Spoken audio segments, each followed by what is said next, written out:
Mesdames et messieurs, bienvenue sur Fili Radar pour ce flash d'information. Le président de la transition du Burkina Faso, le capitaine Ibrahim Traoré, a limogé vendredi soir le chef d'état-major général des armées David Cabré, ainsi que le chef d'état-major de l'armée de terre Adam Néré, selon des décrets lus à la télévision publique burkinabé. Selon un premier décret, le colonel-major Célestin Simporé est désigné chef d'état-major général des armées en remplacement du colonel-major David Cabré. Le colonel Simporé était jusque-là à la tête du commandement des opérations du théâtre national. Il sera secondé par le colonel Moussa Diallo, nommé par un deuxième décret chef d'état-major général adjoint des armées. Le capitaine Ibrahim Traoré a nommé via un troisième décret le colonel Théophile Nikima, chef d'état-major de l'armée de terre. Il remplace à ce poste le colonel Adam Néré. Les raisons de ces changements à la tête de l'armée burkinabé n'ont pas été communiquées par le capitaine Traoré. Et dans une note rendue publique vendredi, l'armée burkinabé a indiqué qu'elle a lancé des offensives contre les groupes armés terroristes dans plusieurs régions du pays. Elle dit avoir débuté une vaste opération contre le groupe de soutien à l'islam et aux musulmans, un groupe terroriste dans la zone de Nazumbu, dans le Sahel burkinabé. Les images de l'opération ont été diffusées au journal télévisé de 20h de la RTB. Elles montrent des frappes aériennes menées par l'invasion militaire contre les membres d'un groupe armé terroriste. Au premier jour de l'opération, une vingtaine de véhicules de combat ont été détruits. Les terroristes camouflés dans des abris leur servant de poste de commandement ont été neutralisés dans des frappes, a pour sa part rapporté l'agence d'information du Burkina.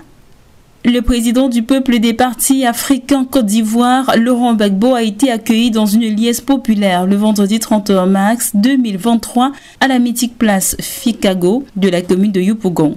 Le 23 novembre 2010, Laurent Gbagbo, président de la République de Côte d'Ivoire, candidat de la majorité présidentielle, animait un giga meeting dans le cadre de la campagne présidentielle au complexe Jesse Jackson de Yopougon. Il y avait à cette occasion du très beau monde, démontant avec assez d'humour les promesses faites par ses adversaires et en tenant un argumentaire pour convaincre les électeurs de son programme de société. 13 ans après, le vendredi 31 mars 2023, Laurent Gbagbo retrouve sa belle commune qu'il chérit tant, Yopougon. Après un bref tour d'honneur sur le podium dressé pour l'occasion, Laurent Gbagbo, comme à son habitude, a fait des gestes de bisous à ses sympathisants et militants du parti pour leur témoigner son amour.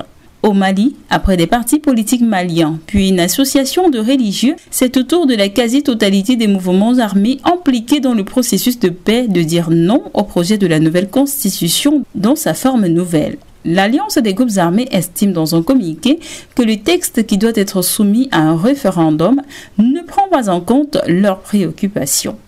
Le président de transition, général Mahamat Idriss Déby Itno, a reçu le 31 mars en audience le représentant spécial pour la Libye et chef de la mission d'appui des Nations Unies en Libye, le professeur Abdoulaye Bathily. En présence du ministre d'État, ministre des Affaires étrangères et des proches collaborateurs du chef de l'État, les échanges ont porté essentiellement sur la résolution de la crise qui prévaut actuellement en Libye. C'est au bout d'une heure de discussion jugée riche et fructueuse que le professeur Abdoulaye Bathily a pris congé du chef de l'État, nommé le 2 septembre de l'année dernière au poste de représentant spécial pour la Libye et chef de la mission d'appui des Nations Unies en Libye par le secrétaire général des Nations Unies, M. Antonio Guterres. M. Abdoulaye Bathily totalise à ce jour 6 mois à la tête de la MANUL. Après le rétablissement des relations diplomatiques entre le Burkina Faso et la Corée du Nord, Kim Jong-un, le numéro 1 nord-coréen, effectuera une visite d'État de 24 heures à Ouagadougou, une première en Afrique. À en croire le ministre des Affaires étrangères, Olivier Rwamba, qui a annoncé le rétablissement des relations diplomatiques avec la dictature nord-coréenne, Pyongyang entend apporter son soutien en matière de sécurité à travers l'octroi d'équipements et de matériel militaire. Confronté à une crise sécuritaire alimentaire depuis 2015 par des attaques terroristes, le Burkina Faso, sous la conduite du capitaine Ibrahim Traoré, a décidé de diversifier ses partenaires afin de renforcer la lutte contre le terrorisme. Dans un document de plus de 40 pages rappelant par son contenu et son langage l'ère de la confrontation entre l'Union soviétique et l'Amérique au siècle dernier, la Russie se pose en rempart du monde russophone face aux Occidentaux accusés de vouloir l'affaiblir par tous les moyens. Lors d'une réunion de son Conseil de sécurité nationale, le président Vladimir Poutine a justifié ces changements par les bouleversements sur la scène internationale qui oblige la Russie à adopter ces documents de planification stratégique. La nouvelle doctrine relève la nature essentielle des menaces créées par les actions des pays inamicaux et désigne les États-Unis comme l'instigateur principal et le chef d'orchestre de la ligne anti-russe, a résumé le chef de la diplomatie russe Sergei Lavrov.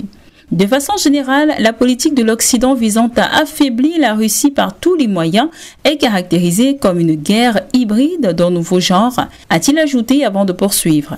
La Russie entend accorder une attention prioritaire à l'élimination des vestiges de la domination des États-Unis et d'autres États hostiles dans les affaires mondiales.